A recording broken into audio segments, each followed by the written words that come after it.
The letter arrived at midnight. On the desk of President Ibrahim Traoré lay a sealed envelope stamped with the emblem of the International Monetary Fund. The air in the presidential palace of Ouagadougou was heavy, and the silence of the night seemed to amplify the weight of the message inside. Traoré opened it with steady hands but a storm brewing in his eyes. Inside, the ultimatum was clear: $387 million within 48 hours, or accept a crippling loan agreement that would enslave Burkina Faso's economy for decades. The young president leaned back in his chair, staring at the words. His mind raced, not with fear, but with anger. He knew what this meant. It was not just a financial condition. It was a chain being prepared for his people. At 2 a.m., the palace's war room filled. With the faint hum of air conditioners and the low murmurs of trusted aides, Traoré summoned his closest advisors, men and women who had stood with him through the country's most turbulent days. Brothers, sisters, he began, his voice sharp but steady. They believe they can corner us. They believe our nation will kneel. But tonight, we fight back. This ultimatum is not our death sentence. It is our call to arms. Around the table, eyes widened. Some were afraid. Others felt the same fire ignite in their hearts. Traoré continued, his tone rising like a general before battle. 4 years, they stole from us. Our gold, our aid, our future. We know where the money went, hidden in Swiss accounts, flown out in private jets, buried in vaults while our children went without schools, without hospitals. That money will return. We will bring it home. Silence filled the room, heavy but electric. Then, one advisor leaned forward. What do you propose, Mr. President? Traoré's eyes burned. Operation Clean Sweep, he declared. 48 hours. We strike at dawn. We take back what is ours. The room erupted, not with applause, but with grim determination. Plans were drawn, intelligence officers briefed, lists of suspected officials prepared. This was no longer politics. It was war. And as the city of Ouagadougou slept under the African night, its young president prepared to shock the world. The first light of dawn had barely touched the horizon when the engines of 2 private jets began to roar at Ouagadougou's international airport. Their passengers, wealthy businessmen and government-linked smugglers, moved with the arrogance of men who believed they were untouchable. The cargo holds were heavy with gold bars, freshly smuggled from Burkina Faso's mines, destined for secret vaults in Dubai and Zurich. But this morning would not go as planned. In the shadows of the runway, armored vehicles rolled forward. Soldiers in black fatigues, faces painted for war, moved with silent precision. They were handpicked by Traoré himself, men who had sworn loyalty not to wealth, but to the soil of their country. At exactly 5:17 a.m., the president's voice crackled through the radio of the operation. Commander, move in. Seal the airfield. Like a thunderclap, the night exploded into action. Floodlights snapped on, blinding the smugglers. Armed troops surrounded the jets, rifles raised. Pilots froze in their cockpits, while panicked aides tried to run, only to be tackled to the ground. One of the businessmen, a man known for his ties to foreign mining firms, screamed in protest. You cannot do this. We have immunity. The commander shoved him against the tarmac. Your immunity ends here. This gold belongs to the people of Burkina Faso. Inside the cargo bays, the soldiers uncovered crates stacked high, over $120 million in unregistered bullion. Enough to fund schools, hospitals, and roads. Enough to buy time. By 6 a.m., the jets were seized, their crews detained, and the gold transferred under heavy guard to the central bank. Not a single shot had been fired. At the palace, Traoré received the coded message. The eagles have landed. For the first time in hours, he allowed himself a small smile. This was only the beginning. Operation Clean Sweep had drawn its first blood. The gold seizures had given Traoré a short breath of relief. But he knew it was not enough. The IMF clock was still ticking, each hour bringing the noose tighter. He needed more, much more. That night, in the dimly lit war room of the palace, he summoned a team few knew existed, a group of cyber specialists. Young men and women raised in Ouagadougou's backstreets, but sharpened by years of underground digital warfare. They were ghosts in the global cyber arena, operating under the codename the Black Shields. Their leader, a wiry young man who called himself Kiro, leaned over a glowing laptop. "Mr. President," he said, his voice calm, "we cannot walk into Swiss vaults with guns, but we can walk into their servers. And when we do, we will not knock." Traoré's gaze hardened. "You have 48 hours. Bring me back what belongs to us." At exactly 2:43 a.m., the operation began. From an anonymous server farm hidden beneath the city, encrypted signals lit up across the globe. Firewalls collapsed like paper doors. Layer after layer of Swiss banking security was peeled away by relentless code. For decades, corrupt ministers and foreign-backed businessmen had funneled money stolen from Burkina Faso into Geneva accounts, hospitals never built, schools that never saw a brick, aid packages that had vanished into thin air, all reduced to digital trails now burning on Kiro screens. At 3:15 a.m., the first account cracked open, $4.7 million. By 4 a.m., 7 more accounts lay bare, $27 million. By dawn, the team had uncovered and rerouted $87 million into an emergency state fund created hours earlier by Traoré himself. Kiro removed his headset, sweat glistening on his brow. "It's done," he whispered. In the palace, Traoré stared at the numbers flowing back home. He closed his eyes for a moment, breathing deeply. Each dollar was a bullet reclaimed, each transfer a victory against decades of theft. But he also knew this was dangerous. Somewhere in Zurich, alarms were already ringing. International forces would not sit quietly. Still, the young president felt the tide turning. For the first time, the IMF ultimatum no longer felt like an execution order. It felt like a battle he could win. By the third day, the pressure was suffocating. The IMF's deadline loomed like a shadow stretching across the land. But Traoré's instincts told him that one more decisive strike could tip the balance entirely. He turned to intelligence files buried deep within the archives, documents dating back nearly a decade. Among them lay a mystery that had haunted Burkina Faso's aid records, a missing $93 million in European Union funds, money earmarked for hospitals that were never built. The paper trail ended abruptly, buried under layers of bureaucracy. But whispers from retired civil servants hinted otherwise. The money had never left the country. At 11:40 p.m., a convoy of armored trucks rolled quietly out of Ouagadougou. Headlights dimmed, engines hushed. At their center rode Colonel Sissoko, a battle-hardened officer who had stood by Traoré since the coup. Their destination, an abandoned warehouse on the outskirts of the city. Long forgotten, its walls swallowed by weeds and dust. "Proceed with caution," Sissoko ordered as they surrounded the compound. The first blast shattered the rusted lock. Soldiers stormed in, flashlights cutting through the darkness. For a heartbeat, there was only silence, the echo of boots on concrete. Then a voice shouted, "Sir, over here." They gathered around a sealed chamber. Inside lay rows upon rows of steel crates, each marked with faded EU logos.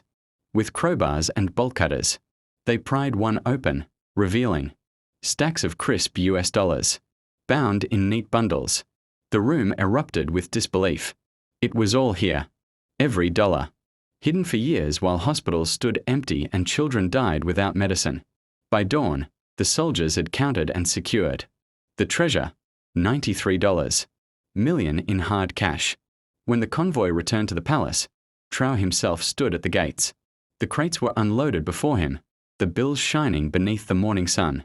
For the first time in days, his people saw him smile, a weary but victorious smile. "This," he said to his officers, "is the blood of our nation, stolen from our sick, our children, and now it returns to them." Cheers echoed through the courtyard. Operation Clean Sweep was no longer just a mission. It was a revolution. By the end of 72 hours, the numbers were staggering. The seized gold, $120 million.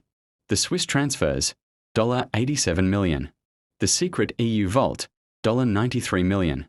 In less than 4 days, Burkina Faso had reclaimed over $300 million. It was enough to shake the foundations of the IMF's ultimatum. Enough to give the young president a fighting chance. But victories attract enemies. By the fourth morning, International headlines screamed Traoré's name. Western newspapers painted him as a dangerous populist. Financial analysts on global television warned of economic terrorism. Anonymous reports leaked to the press claimed he was destabilizing Africa. In Washington, a State Department cable called for urgent monitoring of the Burkina Faso situation. In Paris, whispers in intelligence circles spoke of containment strategies. And in Brussels, IMF officials demanded sanctions if Traoré refused to comply. The young president read every report in silence. His advisers urged caution, even retreat. But Traoré only clenched his fists tighter. "They call it theft when we reclaim what was stolen," he said bitterly. "They call it terrorism when we defend ourselves. But I tell you this, we will not kneel." Late that night, in the palace war room, he met again with his inner circle. Maps were spread across the table. Communications officers intercepted foreign chatter. Soldiers prepared for possible destabilization attempts. Colonel Sissoko spoke first. "Mr. President, they will come after you now, not just with money, but with force. Spies, mercenaries, even coups. We must prepare." Traoré nodded. His jaw was set like stone. "Then let them come. Burkina Faso is not a colony. Not anymore. If they think they can break us with threats, they will find the spirit of our people is stronger than any chain." He then issued new orders. The reclaimed funds would be hidden in multiple, secured vaults across the country, guarded by elite units.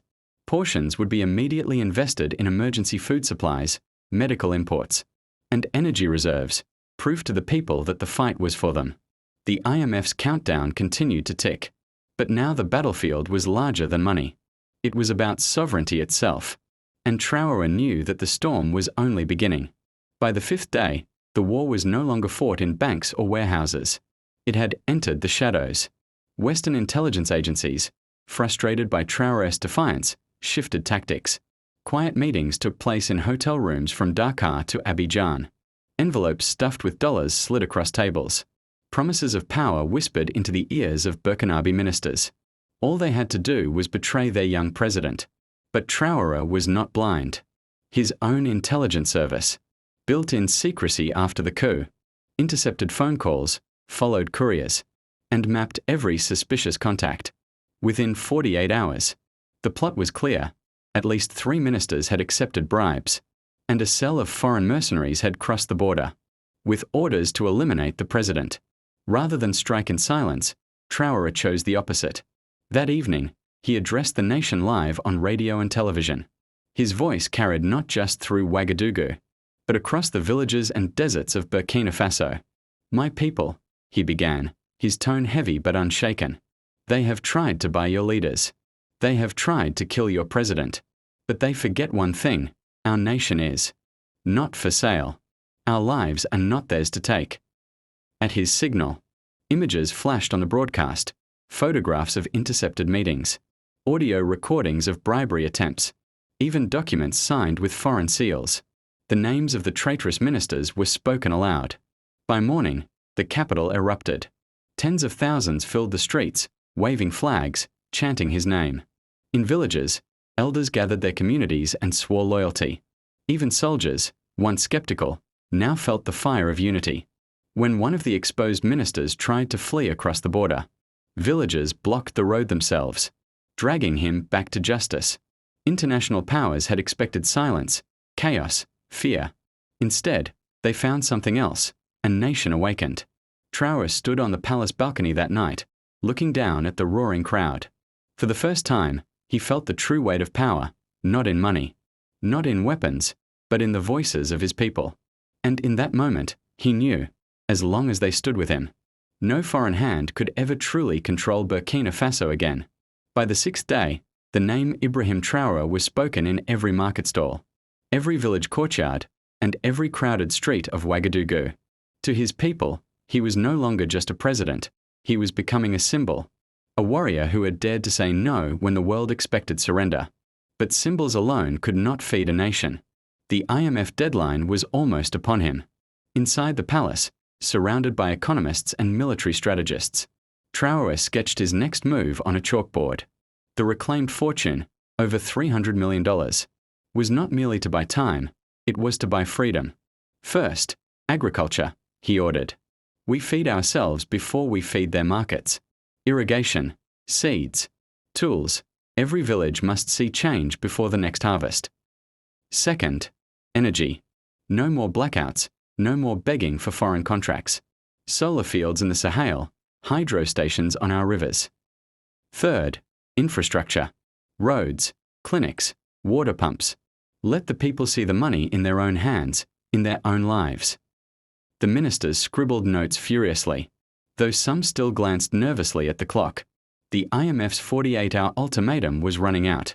That night, as projects were announced across state radio, a wave of hope swept through the nation. Farmers spoke of new tools arriving by season's end. Mothers dreamed of clinics where their children might finally receive medicine. For the first time in years, the future did not feel like a sentence, it felt like a promise. But across the seas, the reaction was darker. In Brussels, an IMF director slammed his fist against the table. He thinks he can rewrite the rules? He will learn the cost. In Washington, sanctions were drafted, targeting the very banks Traoré had used to shelter the funds. In Paris, diplomats whispered of embargoes on fuel and aid. By morning, the threats arrived in Ouagadougou. Official communiques warned of severe economic isolation if Burkina Faso refused to submit. Anonymous voices on encrypted lines whispered of blockades, asset freezes, even international arrest warrants. Traoré read them all, his jaw tightening. Then, with a calm that unsettled even his closest advisers, he set the papers aside. They believe our strength is measured in their currency, he said. But our true wealth lies in our land, our people, and our will. Let them bring their sanctions. We will answer with sovereignty. And so, while the world sharpened its knives, the young president sharpened his vision. The battle was no longer about money. It was about destiny. The deadline struck like a hammer. 48 hours came and went, and with it, the fury of the West descended upon Burkina Faso. By dawn, international banks froze accounts tied to the nation. Oil tankers, once en route to West African ports, were rerouted elsewhere. Cargo ships refused docking rights. Fuel stations in Ouagadougou saw lines stretching for miles, their pumps running dry before noon. Pharmacies reported shortages of vital medicines. The lights flickered out across neighborhoods as generators coughed their last. The sanctions were working exactly as intended: to strangle, to starve, to force surrender. But Traoré did not bend. Standing before a crowd of weary citizens in the central square, he lifted his fist high. His voice rang out through loudspeakers, raw but resolute. Yes, we suffer. Yes, the night is heavy. But know this: these chains they place upon us are proof that we are free men, not slaves. If hunger is the price of dignity, then we shall pay it. If hardship is the road to sovereignty, then we shall walk it together. The crowd roared. They were tired, but his fire gave them strength. Behind closed doors, however, the president was already moving. Meetings were held in secret with envoys from Mali, Niger, and Guinea, nations that shared his struggle against foreign control. Messages were exchanged with Moscow, with Beijing, with Ankara. In dimly lit rooms, strategies were drafted, promises whispered. Colonel Sissoko placed a map on the table. If they cut off the West, he said, then we open to the East. We trade gold for fuel, cotton for medicine, grain for machinery. They cannot blockade the world. Traoré nodded. Exactly. If the West closes one door, we open 5 more. Africa is not a beggar at their table. We are a table of our own. By the week's end, small victories appeared. A convoy of fuel trucks crossed the border under military escort from an allied state. Russian planes delivered medical supplies under the cover of night. Asian investors began whispering about long-term deals in energy and mining. The sanctions had aimed to break him.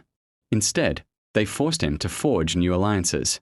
And as Ouagadougou's streets lit up once more, powered by generators running on newly arrived fuel, the people began to believe that perhaps their president was right. Perhaps sovereignty was worth the storm. By the second week, the pressure had not eased.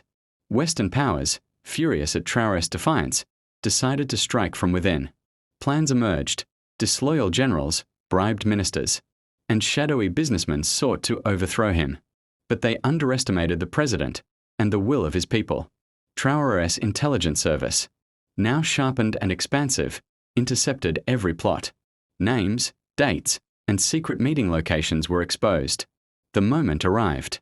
In the heart of Ouagadougou, a military convoy moved not against the people, but with them. Citizens flooded the streets, standing shoulder to shoulder with soldiers loyal to Traoré. Flags waved, drums beat, chants rose. When the would-be coup leaders appeared at the palace gates, expecting fear, they met a wall of defiance. The crowd surrounded them, blocking retreat, their voices rising in unison. Burkina Faso is ours. The attempt collapsed in hours. Traoré appeared on the balcony, the sun casting a golden glow over the cheering masses. For the first time, the capital felt the full force of unity, citizens and military, bound together under a single cause: freedom. With internal threats neutralized, the president turned back to governance.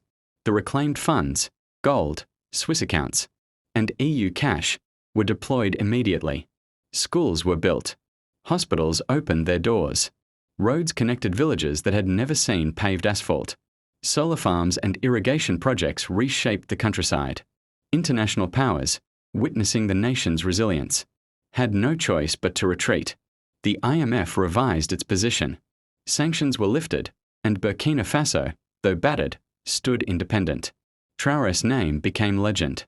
Stories spread of the young president who faced foreign empires, reclaimed stolen wealth, and unified a nation. In the palace, he looked out over the city at dusk, the streets alive with life, children playing, merchants calling, and families smiling.